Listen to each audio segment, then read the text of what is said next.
I'm sorry, it appears the cancer is spreading and there are no other treatments. These are words that no one wants to hear. Unfortunately, it happens too frequently. In that instance, what would you do? Knowing the rest of your days will be spent taking medications that are only prolonging the suffering as your health continues to fail, watching loved ones take care of you and talk about the future like it's a reality that you are going to be a part of.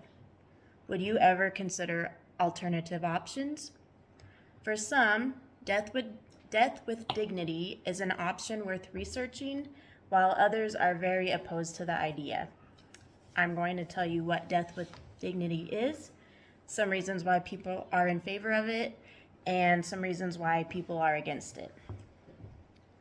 Death with dignity can also be referred to as physician-assisted death or medical aid in dying.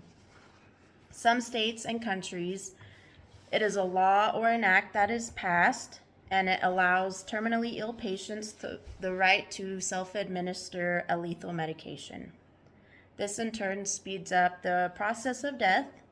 There are specific rules on who is qualified, and it depends on the state that the patient lives in. Oregon was the first to pass the Death with Dignity Act in 1994, and Washington passed it in 2008. Montana had a court case called Baxter versus Montana, and it was passed in December of 2009. Vermont, California, Colorado, Washington, D.C., Hawaii, New Jersey, Maine, and the most recent in 2021, New Mexico, all allow end-of-life options to take place. The majority of these states require that the patients be a resident who is 18 years or older, be medically diagnosed with a terminal illness that will result in death within 6 months or less, and have the ability to make a verbal and competent decision and be able to self-administer the medication. So why is this an option or route for people considering it? If you or someone you know has ever been diagnosed with a life sentence of 6 months or less, it may be hard to understand why this would be an option that they might choose.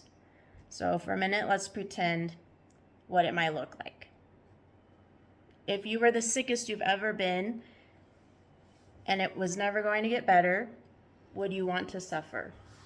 If you had an aggressive lung cancer that eventually causes an overload of fluid, resulting in internal drowning, would you want to endure that?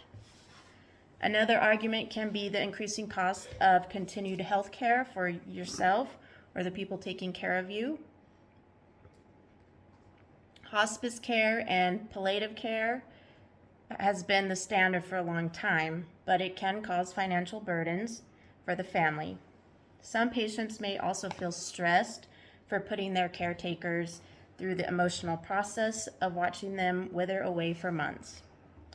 I had a family member who suffered for years with illness that eventually led to a rare and aggressive cancer.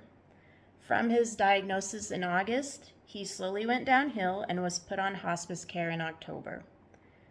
I was able to be there during the last week of his life. He quickly lost his appetite after the second day, and he was heavily medicated just to keep comfortable. I often wonder if he lived in a state that offered dying with dignity, if he would have chosen that option instead of suffering for 2 months. For some, preferring to have family and friends around and choosing the time and place to pass on to the next life is a comfort.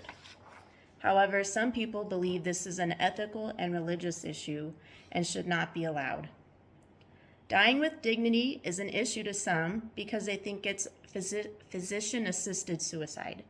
We all know the negative stigma around suicide, and typically it is a result of a mental depression or feelings of hopelessness. This is where dying with dignity is different. You may be familiar with Dr. Kevorkian and all the patients he assisted. This is where some of the opposition stems from. People believe that physicians should not be able to prescribe medication that can help speed up the process of death. There are also medical doctors who are against the end-of-life option because they feel like they would have to live their lives knowing they helped somebody in their life.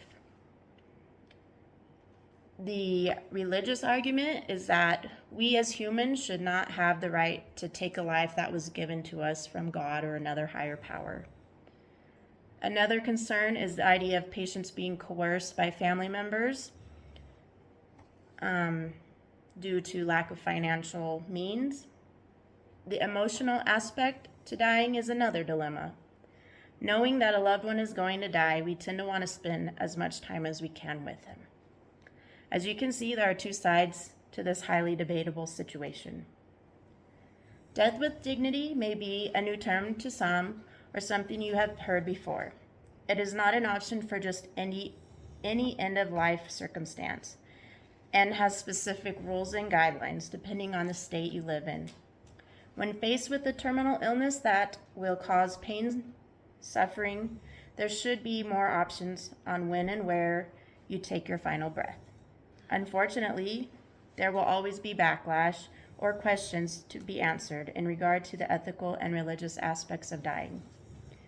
In this life, we don't get to choose when we are born, and no one asks to be diagnosed with incurable diseases. But that's the reality of our world. In these instances, we should have the option to die with dignity in the comfort of our homes, surrounded by loved ones.